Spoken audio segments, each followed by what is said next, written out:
जय श्रीमन नारायण। ए पर जे टिप्पणी हम करे जा रहल बा रामानुजदास श्रीमान गट्टू वेणुगोपाल स्वामी जी के द्वारा दिहल गयल बा।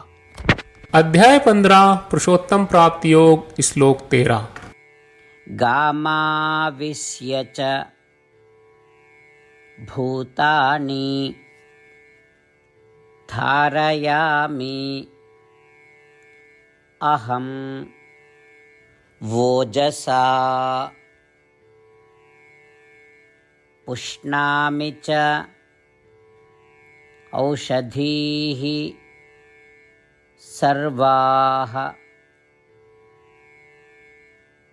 सोमो भूत्वा रसात्मकः। ओम। गीताचार श्री कृष्ण परमात्मा अर्जुन समेत हमनी सबके पुरुषोत्तम प्राप्ति योग सिखा रहल बानी। परमात्मा कहत बाड़न कि अर्जुन हम धरती में प्रवेश करत बानी, अपना अदम्य दिव्य शक्ति से सब जीव में व्याप्त बानी और उ लोक के पोषण करत बानी। एकरा अलावा चंद्रमा के रूप में हम सब जड़ी बूटी और पौधा के पोषण और बढ़ती देवनी। ई कहला से श्री कृष्ण परमात्मा आपन दिव्य शक्ति और ऊर्जा के प्रगटीकरण कर रहल बाड़े। एही से हमनी के असंख्य जीव के सहारा देवे वाली धरती के स्थायित्व शक्ति के पहचानल जाए और ई समझल जाए कि पूरा धरती श्रीमन नारायण के हवे। हमनी के धरती के प्रति सम्मान दिखाई जा और ई मानी की पौधा और पेड़ के समृद्धि खातिर श्रीमन नारायण जिम्मेदार बाड़े।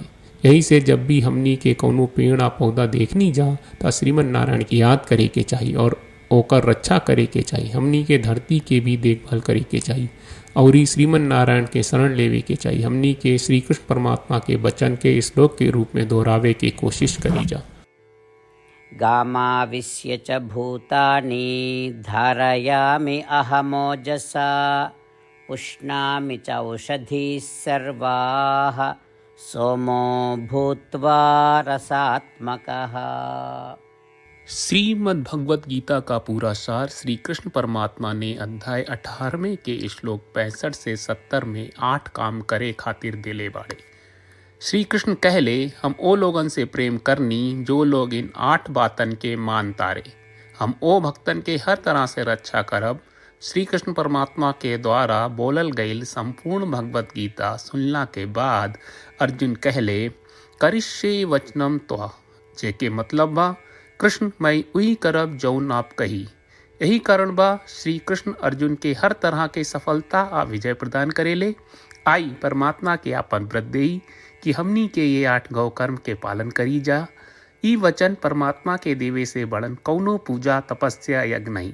हम 8 प्रण कहब जौन हमनी के करे के चाहिए। आप सब कृपया इन्हन के आपन दिमाग और दिल में सोची। श्री कृष्ण के आपन वचन देवे के ई तरीका में हमनी सबकी कल्पना करे के चाहिए कि श्री कृष्ण का चेहरा खुशी से चमकत बा और खुशी के एहसास करत बा। जय श्रीमन नारायण। यहाँ हमनी के 8 वादा बा। हमनी के पहला वादा, हे श्रीमन नारायण आपका निर्देश के मुताबिक हम हमेशा तोहार ध्यान करब और तोहार बारे में सोचब। हमनी के दूसर वादा, हे श्रीमन नारायण आपका सलाह का अनुसार हम हमेशा आपका भक्त रहब। हमनी के तीसर वादा, हे श्रीमन नारायण हम आपन सब काम तोहरा सेवा के रूप में और तोहरा संतुष्टि खातिर करब। हमनी के चौथा वादा, हे श्रीमन नारायण जैस की आप माने के कहले रहलू हमरा बहुत विश्वास बा कि हम आपके होई और हम हमेशा आपन दोनों हाथ जोड़ के आपके नमस्कार करब और आपकी पूजा करब।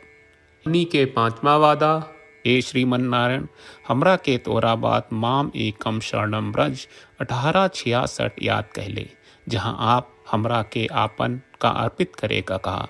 श्रीमन नारायण मैं हमेशा तोहरे शरण में रहब। हमनी के छठवां वादा, हे श्रीमन नारायण हमरा के तोहरा बात माँ सुचहा 1866 याद कहले कि आप हमनी के शोक ना करे का आश्वासन दे रहे बड़े। हम अब और शोक ना करब। हमनी के सातवां वादा, हे श्रीमन नारायण आपने हमरा खातिर श्रीमद् भगवत गीता के वितरण करके हम सबके कृपा कहले और आशीर्वाद दहले बा। हम वादा करत बानी कि रोजाना कम से कम 1 श्लोक पढ़ब या सुनब। हमनी के 8वां वादा, हे श्रीमन नारायण, आप गीता के पूरा मानवता तक ले गयलू। हम गीता में आपके दिव्य वचन के उन भक्तन तक पहुँचावे के प्रयास करब जे गीता से अपरिचित बा। हे श्रीमन नारायण, हम उई करब जौन तू करे का कहब। हम ऐसन व्यवहार करब जैसन आप चाहत बानी और हम खाली आपका खातिर काम करब।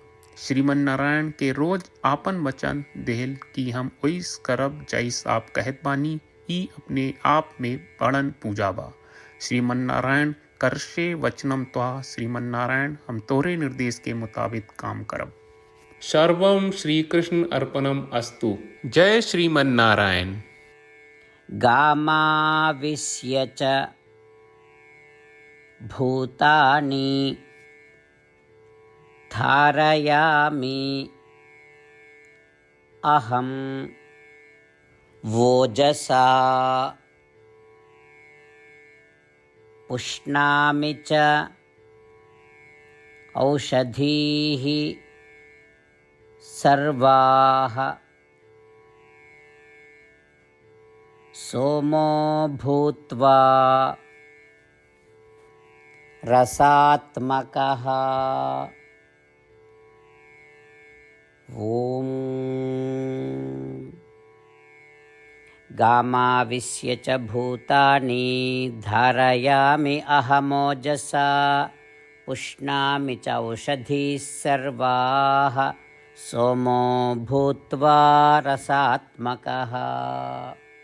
जय श्रीमन नारायण। सब भक्त लोगों से विशेष अनुरोध बा, जीवन में हर चीज में हमनी के तत्कालिक और प्रभावशाली परिणाम की अपेक्षा रहेला। एकरा खातिर आइए रोजाना 1 मिनट के समय निकालल जाए और नारायण आश्रम पढ़ल जाए। नारायण आश्रम प्राप्त करे खातिर नारायण आश्रम वेबसाइट पर जाई, जो www.narayanashram.org है, और पंजीकरण में आपन नाम और ईमेल दर्ज करी। आपके द्वारा प्रदान कईल गई ईमेल पर आपका एक नारायण आश्रम PDF प्राप्त हुई। PDF में एक रामायण श्लोक, एक गीता श्लोक और एक विष्णु नामम बा। ये तीनों के मिल के नारायण आश्रम कहल जाला।